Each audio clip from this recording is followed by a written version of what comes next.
a top private hospital near New Delhi. Flashy design and state-of-the-art facilities. A sign India is changing and fast. And one of the reasons Dr. Sandeep Malhotra is here.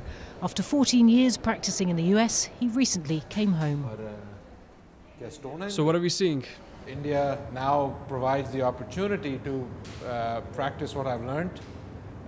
Technology in the hospitals is as good, if not better, than anywhere else in the world, and just feels good to be back in your own country.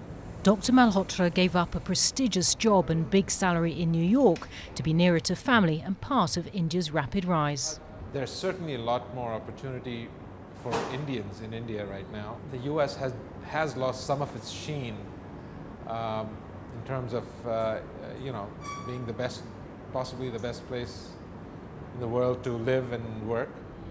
Skilled Indians are leaving careers in America for India in growing numbers.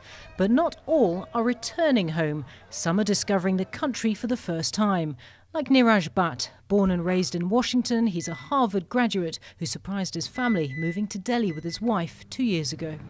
Niraj works for an international energy company. In his industry, India's an exciting place to be. There's a tremendous growth story here. There's a tremendous development story in a way that makes most other parts of the West seem very slow. From the perspective of my business and my company, it's really a phenomenal place to be in and really at the right time.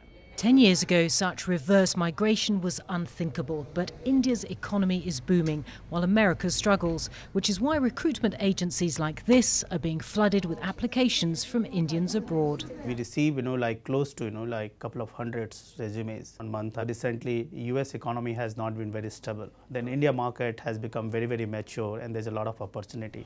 There may be opportunity in India's increasingly globalized cities, but living here still has challenges, from bureaucracy to social obligations. Things Shweta Kohil is readjusting to.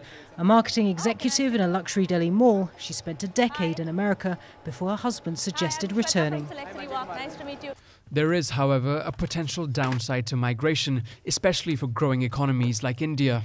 In the short run, Indian economy or Indian society may feel that migration is going to benefit this country. It would bring in remittances, it would bring in laurels. But in the long run, we have to keep in mind that if we need to have an expanding economy based on knowledge, then our own stocks of knowledge workers, so to say, may be shrinking. Tougher visa regulations and high rates of unemployment in Western countries mean that migrants are increasingly turning to lesser developed economies in Africa and the Middle East.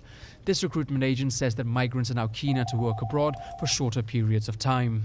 Demand has been going up, so this thickness of these applications will go up. Every week we get number of applications. Indians have a mindset of a saving, so they have a saving potential, tendencies. They have a short-term goals to be there for 4 to 5 years, so they really want to save the money and come back and enjoy with that. Despite the uncertainty surrounding migration policies worldwide, the number of global migrants is expected to nearly double from 214 million today to 405 million in 2050.